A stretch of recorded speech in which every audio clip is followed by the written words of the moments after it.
semuanya, kembali lagi bersama aku, Feren Gibi Salim. Kali ini kita akan lanjut ya di materi Praktik Consumer Goods 101 menggunakan metode Relative Valuation. Nah, sebelumnya kita udah belajar kan apa aja yang harus diperhatikan dalam menganalisa perusahaan, dan telah belajar pula teori mengenai financial ratio yang penting bagi perusahaan consumer goods pada umumnya. Nah, video kali ini kita akan belajar nih praktik langsung dari perbandingan financial ratio dan sampai cara valuasinya. Oh ya, file Excel ini atau G-Sheet ini, kalian akan bisa akses di apps Ternak Uang ya, jadi kalian bisa langsung download dan juga praktik bareng-bareng. Oke, jadi kita mulai ya, seperti yang aku sampaikan di video sebelumnya, bahwa dalam memvaluasi perusahaan consumer goods bisa menggunakan dua metode, yaitu DCF dari FCFF-nya, dan juga melalui Price to Earning Ratio atau PE-nya. Nah, tapi kali ini kita hanya membahas metode Relative Valuation, yaitu PE-nya. Karena untuk DCF sendiri sudah dipelajari lebih mendalam dalam videonya Cici Felicia, yaitu Valuation. Nah, bagi kalian yang belum nonton, boleh nih ditonton juga ya. Oke, aku jelasin sedikit mengenai Excel ini, yang memuat 3 sheets, yaitu yang pertama, aku tampilin dari formula dari financial ratio-nya, yang dapat kita perhatikan. Aku di sini rekapin lagi dari video aku sebelumnya, biar nggak lupa juga. Jadi kalian bisa cek kembali nih komponen dari setiap ratio-nya. Seperti artinya atau tujuan dari setiap ratio, kemudian batas aman atau rule of thumb hasil perhitungannya. Nah, tapi kalian harus ingat ya, dimana ini untuk sektor consumer, jadi rule of thumb-nya tuh bisa di-adjust sendiri ya untuk sektor lainnya, karena approach-nya pun berbeda. Oke, karena sheets pertama ini berupa seperti cheat sheet, kita lanjut ke sheets kedua. Di mana pada sheets kedua ini kita akan bahas dari key metrics financial ratio-nya. Pada sheets ini kita akan langsung bandingin terhadap peers-nya. Dan pada sheets ketiga baru kita masuk kepada relative valuation-nya, yaitu price to earning.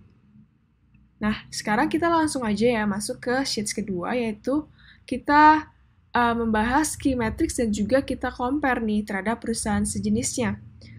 Perusahaan sejenis yang berada pada sektor consumer goods.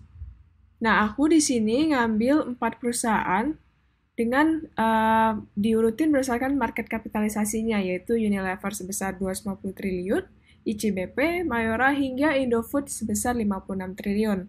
Nah, dalam pengambilan data ini, aku pakai yang namanya Stockbit. Nah, lihatnya gimana tuh, Ci? Oke, jadi kita langsung aja masuk ke Stockbit punya website.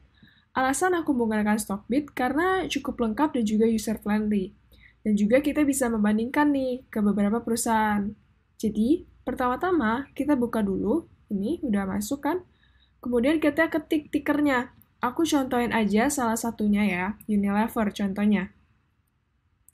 Nah, kita langsung ada tab di mana comparison. Pencet aja comparison. Dan kemudian di sini kalian bisa compare nih. Udah ada datanya, kalian bisa compare. Dan kalian bisa menghilangkan sekaligus. Jadi misalnya kita kan mau compare terhadap Unilever, ICBP, Mayora, dan Indofood. Jadi ini kita hapus ICBP, Mayora, dan Indofood. Oke, nah kayak gini. Nah, kalian bisa tambahin juga yang lain, misalnya ULTJ, atau perusahaan yang sejenis perusahaan yang bergerak dalam bidang consumer goods, kalian bisa tambahin. Kalian bisa juga hilangkan. Nah, dengan di sini kalian tinggal masukin aja nih. Misalnya kita mulai dari rasio indikator kesehatan yaitu DARE. Nah, dari DARE kita langsung aja ketik nih debt to equity ratio. Nah, canggihnya lagi kalau di Stockbit, itu tuh dia ada perbandingan terhadap sektornya juga, dan bahkan industri. Nah, tapi aku di sini tampilin, aku akan ngambil dari sektor aja ya. Jadi sektor consumer, karena lebih menggambarkan nih pada perusahaan-perusahaan, keempat perusahaan ini. Oke, karena ini urutannya udah sama, kita tuh sebenarnya bisa nih tinggal langsung copy aja ke sini. Copy aja langsung ke sini. Nah, tapi karena aku menggunakan Excel G-Sheet-nya ini, formatnya itu titik itu adalah ribuan, maka di sini aku harus ganti nih ke koma. Jadi aku harus ganti dulu manual ke koma. Nah, kalian bisa sesuaikan aja nih terhadap Excel kalian. Dan untuk pengambilan datanya kan cukup simple ya. Dan di sini kalian bisa langsung bandingin. Ya. Nah, dengan kalian menggunakan tools di G-Sheet, kita bisa langsung deteksi dengan rule of thumb yang kita udah tentuin sebelumnya. Aku udah buat untuk toolsnya, di mana ini udah langsung ada hasilnya. Nah, jadi aku menggunakan formula if. Jadi karena der-nya itu, rule of thumb-nya itu der kurang dari 1 itu baik, maka perusahaan-perusahaan yang di bawah 1 der-nya itu langsung teridentifikasi nih. Bahwa di indikator kesehatan der, untuk keempat perusahaan ini, yang memiliki der yang baik atau aman itu terletak pada Unilever dan juga Mayora. Sisanya, ICBP dan juga Indofood itu masih kurang baik karena sudah berada di atas 1, angka 1. Nah, artinya apa nih kalau der-nya di bawah, kalau der-nya itu bisa di bawah 1, seperti Unilever. Nah, itu artinya tingkat hutangnya mereka itu lebih mandiri atau bisa di-cover dengan equity yang mereka miliki sendiri. Jadi, kalau misalnya amit-amit nih perusahaannya kolaps, Unilever dan Mayora itu masih aman. Nah, kita lanjut ya. Yang kedua yaitu kita lihat dari sisi profitabilitasnya. ROE. Di mana ROE yang baik itu jika perusahaannya itu memiliki ROE di atas 15%. Nah, ambilnya dari mana? Ambilnya sama ya guys, ambil dari Stockbit lagi. Jadi kita tinggal search aja, return on asset, on equity. Jadi kita langsung copy aja nih. Karena aku sudah punya, aku sudah pernah analisa, jadi kita pakai cara cepat aja. Nah, kalau kayak gini menandakan apa? Artinya, langsung aja kita pencet nih hasilnya. Di mana ketiga perusahaan, Unilever, Mayora, dan juga ICBP memiliki ROE yang baik.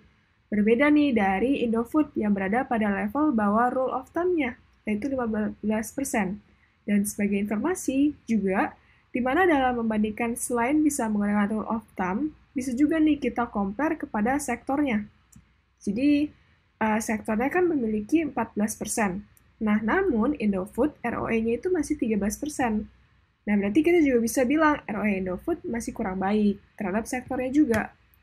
Nah, oke, next, masuk kita ke ROA atau Return on Asset. Nah, ROA ini kita bisa compare terhadap sektornya. Nah, karena consumer itu ROA-nya cenderung tinggi, untuk itu kita langsung aja nih, kita ambil dulu datanya dari return on asset yang dari Stockbit, kemudian pindahin. Nah, kita langsung lihat aja nih hasilnya. Di mana bisa dibilang kalau misalnya menurut ROA, Mayora dan juga Indofood itu masih di bawah sektor. Di bawah sektor ya. Nah, kalau kalian mau lihat, ini rumusnya. Rumusnya di mana ROA 35% itu kalau di atas 8% itu dikatakan baik. Gitu. Kita bandingin terhadap sektor. Berbeda nih daripada sebelumnya. Kalau ROE kita formulanya itu di atas 15%. Yang terakhir dari sisi profitabilitas, kita bisa lihat dari NPM-nya atau Net Profit Margin. Dari rule of thumb-nya, itu minimal 10%. Jadi kalian ambil juga dari Stockbit, karena aku udah, jadi aku langsung cara cepet aja. Terus kita langsung lihat nih hasilnya. Dimana dapat kita simpulin kalau ICBP dan juga Indofood itu masih di bawah rata-rata sektornya. Sedangkan Unilever dan juga Mayora, itu berarti perusahaannya efisien. Dan produknya itu lebih menguntungkan dibandingkan perusahaan-perusahaan yang memiliki profit margin yang lebih kecil, seperti ICBP dan juga Indofood. Nah, yang terakhir nih, kita melihat dari sisi efisiensi, rasio efisiensi, yaitu asset turnover. Asset turnover ini kita bandingin juga melalui sektornya juga. Jadi, sebagai notes, dimana kalau misalnya aset, ROA, seperti ROA, dan juga asset turnover, pada sektor consumer, itu biasanya kita bandingin terhadap rasio pada sektornya juga. Karena aset pada sektor consumer itu cenderung lebih tinggi dibandingkan sektor lainnya. Makanya dari itu, kita langsung aja ambil datanya, dan kita lihat nih hasilnya. Berarti, keempat perusahaan ini harus di atas 0,86. Nah, dari hal ini, kita bisa bilang nih kalau aset turnover sektor yang 0,86, Unilever dan juga Mayora masih baik jika dibandingkan dari CBP dan juga Indofood. Nah, dari comparison key metrics ini, kita udah bisa nih simpulin bahwa dengan comparison key metrics dari keempat perusahaan, yaitu Unilever, ICBP, Mayora, dan juga Indofood, jika dibandingkan menggunakan 5 indikator atau rasio, dapat kita simpulin bahwa Unilever itu memiliki key metrics yang selalu baik. Dan juga Mayora. Jadi, untuk Unilever dan juga Mayora itu memiliki financial ratio yang masih aman. Tapi ingat, apakah cuma sampai di sana? Apakah cuma Unilever dan Mayora aja yang bagus? Nah, mungkin financial ratio masih aman, tapi ingat, apakah kita cuma bisa bandingin rasionya aja nih, Ci? Tentu tidak, teman-teman, karena kita pasti juga valuasinya. Is it a good time to buy? How about the valuation? Apakah valuasinya udah mahal? Nah, untuk menjawab pertanyaan itu, kita bisa masuk nih ke relative valuation-nya. Kita masuk kepada relative valuation, di mana relative valuation yang kita gunakan yaitu menggunakan PE band. Nah, aku jelasin sedikit dulu ya tentang legend angkanya. Jadi, kalau angkanya yang bertulisan berwarna hitam dengan highlight kuning, itu tandanya yang harus kalian input. Sedangkan kalau misalnya berwarna biru, berarti itu sudah otomatis. Contohnya seperti ini, itu sudah terotomatis terformulasi oleh G-sheet-nya. Jadi, sedangkan kalau yang ini yang kalian akan input. Nah, inputnya dari mana, Ci? Nah, iya, kadang banyak banget nih source yang tersedia di pasar kan. Malah justru bikin kita bingung. Aku ada tampilin nih di row, di kolom source, di mana ini kalian bisa ambil dari Indo Premier, sedangkan untuk PE-nya kalian bisa ngambil dari Stockbit. Oke, kita lanjut lagi kepada relative valuation-nya ya. Jadi alasan kita menggunakan dan memilih relative valuation dengan metode PE, kenapa bukan metode yang lainnya, Ci? Karena relative valuation itu kan ada banyak kan ya? Ada PBV, ada EV/EBITDA, dan lainnya. Kenapa PE ya, Ci? Karena biasanya perusahaan consumer itu memiliki earning yang stabil. Nah, that's why kita menggunakan price to earnings-nya. Earnings yang dimaksud kita yaitu kita dari EPS-nya. Atau definisi dari EPS sendiri yaitu ada earning per share. Atau untuk setiap saham, satu saham yang beredar, perusahaan mampu menghasilkan berapa rupiah keuntungan sih? Nah, kita harus input dulu dari EPS-nya. Kita ambil dari Indo Premier. Kita ambil untuk 4 tahun terakhir agar kita bisa memantau nih growth-nya selama 3 tahun. Nah, jadi EPS-nya kalian tinggal ambil. Aku contohin ya, kita langsung ke iPod. Nih, kalian masuk ke iPod, kemudian search aja nih. Aku contohin untuk Unilever. Nah, setelah kita ketik tikernya, kita ke fundamental. Nah, udah dapet kan nih datanya, tapi kita jangan lupa nih untuk ganti time frame-nya. Jadi dari auto, jangan lupa untuk diganti ke 12 month. Biar kita itu bisa capture kinerja mereka selama 12 bulan atau 1 tahun. Nah, kita ambil aja nih sesuai dengan kebutuhan kita, di mana kita melihat dari 2017 sampai 2020 kan. Kita ambil EPS-nya. Yang ini ya. EPS-nya dari 2017 sampai 2020. Nah, biasanya itu ada 12 month 2020 dan juga annualized. Nah, biasanya sih aku selalu ngambil yang annualized. Nah, ini kebetulan sama. Jadi kita ambil aja langsung. Nah, tinggal dimasukin ke sini. Seginilah yang telah saya dapatkan sebelumnya. Nah, dengan kita input ini, kita langsung tahu nih growth-nya, growth dari IPS-nya.